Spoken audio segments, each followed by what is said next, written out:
नमस्कार, स्वागत है आपका झकास स्पोर्ट्स में। एक समय हिंदुस्तान में क्रिकेट हिंदू मुस्लिमों के बीच ताकत दिखाने का जरिया बन गया था। कैसे मोहम्मद अली जिन्ना भी क्रिकेट से फायदा उठाने से नहीं चूके और फिर कैसे महात्मा गांधी ने जिन्ना की चाल को समझ लिया और जो किया उससे क्रिकेट को इंडिया के एक सही दिशा मिल गई। वैसे तो क्रिकेट भारत में एक धर्म की तरह माना जाता है और इसे खेलने वालों को भगवान जैसा, लेकिन एक समय था जब ये खेल धर्मों के बीच में ही फंसकर रह गया था।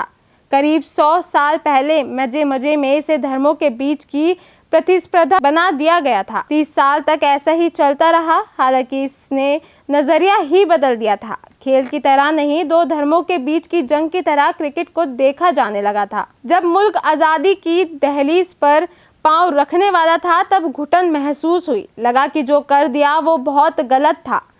तब मोहम्मद अली जिन्ना जैसे मुस्लिम लीग के नेता अपने फायदे के लिए क्रिकेट का सहारा लेने लगे थे और बरगलाने लगे थे। सबको गलत होता दिख रहा था पर कोई खेलना बंद करने को तैयार नहीं था, क्योंकि इसके प्रशंसकों को तगड़ा पैसा मिल रहा था। साल में महज 2-3 महीने क्रिकेट में धर्म का ये तड़का उनकी झोली भर देता था, मालामाल कर देता था। फिर पानी सर से ऊपर जाता देख वो शख्स खड़ा हुआ जिसे उस समय सांप्रदायिकता से सबसे ज्यादा नफरत थी। बोला, अब बहुत हुआ, बंद कीजिए। 1721 के आसपास भारत में क्रिकेट ब्रिटिश अफसर लेकर आए थे।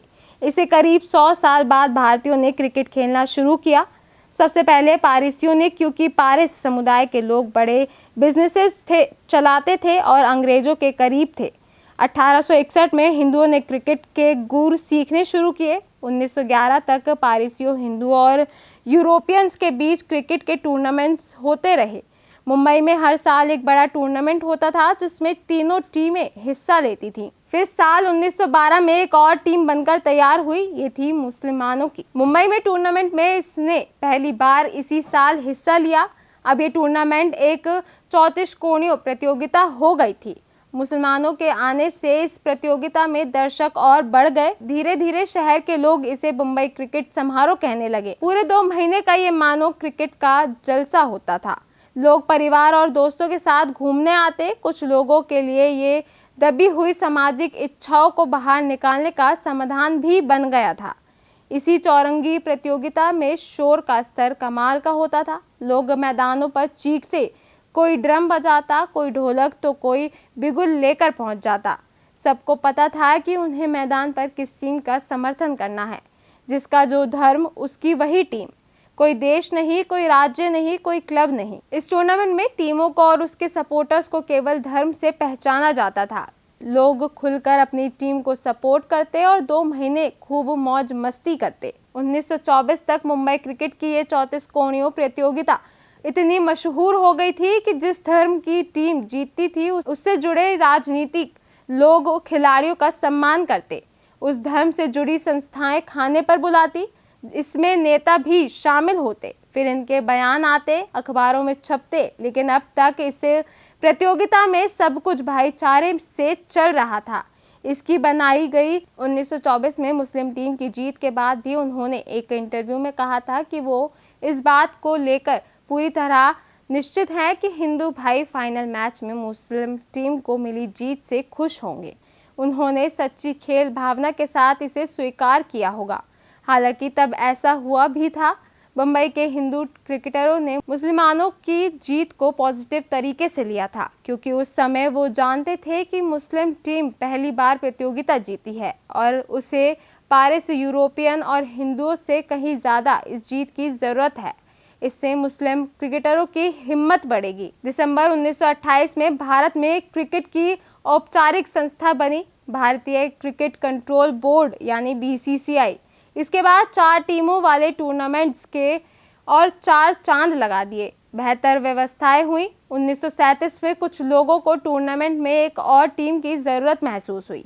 इस टीम का नाम रखा गया द रेस्ट, यानी हिंदू, मुस्लिम और पारसियों के बाद जो धर्म बच गए थे उन सब धर्मों के लिए एक टीम। इस टीम में भारतीय, ईसाई, बुद्ध और यहूदियों को शामिल किया गया। कुल मिलाकर क्रिकेट को धर्म से अलग हटकर देखा ही नहीं जा रहा था। इसे और आगे बढ़ाया तो जा रहा था, लेकिन वो भी धर्म की सोच पर।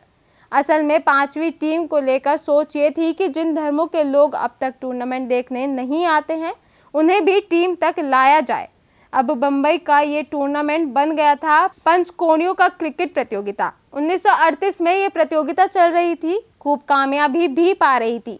तभी कांग्रेस और जिन्ना को इस बात की आहट होने लगी कि अंग्रेज कुछ ही सालों में देश छोड़ सकते हैं। अब जिन्ना पूरी तरह बदल चुके थे। जिन्ना का अब सीधा प्लान था कि मुसलमानों को ये विश्वास दिलाओ कि कांग्रेस मुस्लिम विरोधी है। उनकी पार्टी मुस्लिम लीग ने कांग्रेस की प्रांतीय सरकारों के कई फैसलों का विरोध करना शुरू किया। सरकार ने शाकाहार को बढ़ावा देने और हिंदू नायकों को स्कूली किताबों में जगह देने सहित कई फैसलों को मुस्लिम विरोधी बताया जाने लगा। रामचंद्र गुहा लिखते हैं कि मुस्लिम लीग की शक्ति प्रदर्शन में इस्लाम खतरे में प्रमुख नारा बन गया था। जिन्ना अब मुस्लिम आबादी के बीच जाकर उनसे अपने हक की लड़ाई लड़ने और अधिकार मांगने की अपील करने लगे। इसी समय द्वितीय विश्व युद्ध शुरू हो गया। भारत के तत्कालीन वायसराय लॉर्ड लिनथ्योग ने युद्ध में भेज के भारतीय लोगों और सामग्री की पेशकश कर दी। कांग्रेस का साफ कहना था कि भारत की मदद तो ब्रिटेन को मिलेगी, लेकिन शर्त यह है कि युद्ध खत्म होने पर ब्रिटिश भारत को आज़ाद कर दे। अब आज़ादी की बात होने लगी थी और जब ये बात होती मुस्लिम लीग के नेता कहते कि ब्रिटिश सरकार को तभी भारत छोड़ना पड़ेगा जब तक दो राष्ट्र नहीं बन जाते, एक हिंदुओं का और दूसरा मुसलमानों का। यानी अब देश के अंदर कांग्रेस मुस्लिम लीग संघर्ष शुरू हो गया था। 1940 में ये जंग क्रिकेट के मैदान तक पहुंच गई। मुस्लिम टीम के कप्तान सैयद वजीर अली ने कहा कि द्वितीय विश्व युद्ध में हमें खुलकर ब्रिटेन का साथ देना चाहिए। ब्रिटेन ने हमें क्रिकेट दिया, अब वक्त है जब उन्हें हमारी जरूरत है। ये बयान कांग्रेस के उस बयान से बिल्कुल अलग था जिसमें उसने युद्ध में ब्रिटेन का साथ देने पर देश की आज़ादी की शर्त रखी थी। कांग्रेस ने फिर जब ये मांग दोहराई तो ब्रिटिश सरकार ने जवाहरलाल नेहरू सहित सभी बड़े नेताओं को जेल में ठूस दिया। कांग्रेस नेताओं के जेल में जाने से बम्बई क्रिकेट टूर्नामेंट को लेकर दो राय हो गई।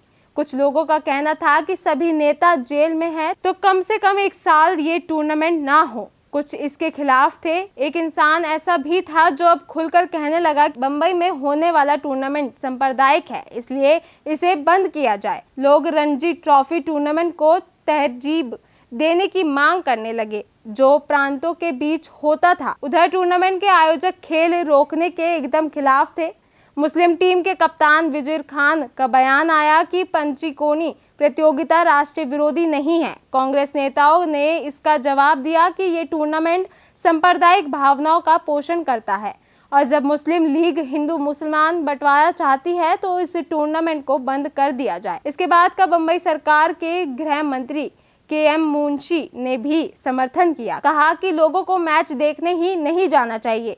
उधर जिन्ना ने भी क्रिकेट का फायदा उठाना शुरू कर दिया। उन्होंने ये एक रोज मुस्लिम छात्रों की भीड़ को संबोधित करते हुए बयान दिया कि खेल आपको जिस अनुशासन का पाठ पढ़ाता है उसे आप लोग रोजमर्रा की जिंदगी में पूरे मुस्लिम समुदाय के हित में इस्तेमाल कीजिए। ये वही जिन्ना थे जो कुछ समय पहले खेल भावना को हिंदू मुस्लिम भाईचारा का प्रतीक बता रहे थे, लेकिन अब उन्हें केवल एक धर्म दिख रहा था। जिन्ना के ऐसे बयानों के चलते कांग्रेस नेताओं ने बम्बई के पंचकोणी टूर्नामेंट का और विरोध शुरू किया।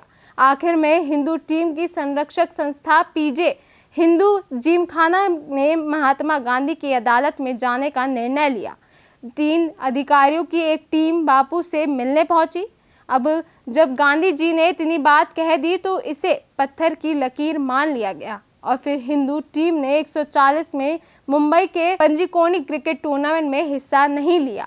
हिंदू टीम ने इसके बाद केवल 2 बार ही 1943 में और 1944 में इस टूर्नामेंट में शिरकत की। ऐसे में उसने ऐसा बंगाल में सूखा रक्त कोष में पैसा देने के लिए किया और दूसरी बार गुजरात बाढ़ पीड़ितों की मदद के लिए। फिर साल 1946 में बीसीसीआई ने साफ कर दिया कि वो कभी सांप्रदायिक प्रतियोगिता का समर्थन नहीं करेगा और इस तरह गांधी के कहने पर क्रिकेट को एक अलग दिशा मिली, वो दिशा जिसमें खेल भावना के अलावा किसी और भावना की जगह नहीं थी। आपको ये जानकारी कैसी लगी हमें कमेंट कर ज़रूर बताएं। अभी के लिए इतना ही। ऐसी और जानकारी के लिए सब्सक्राइब करना ना भूलें।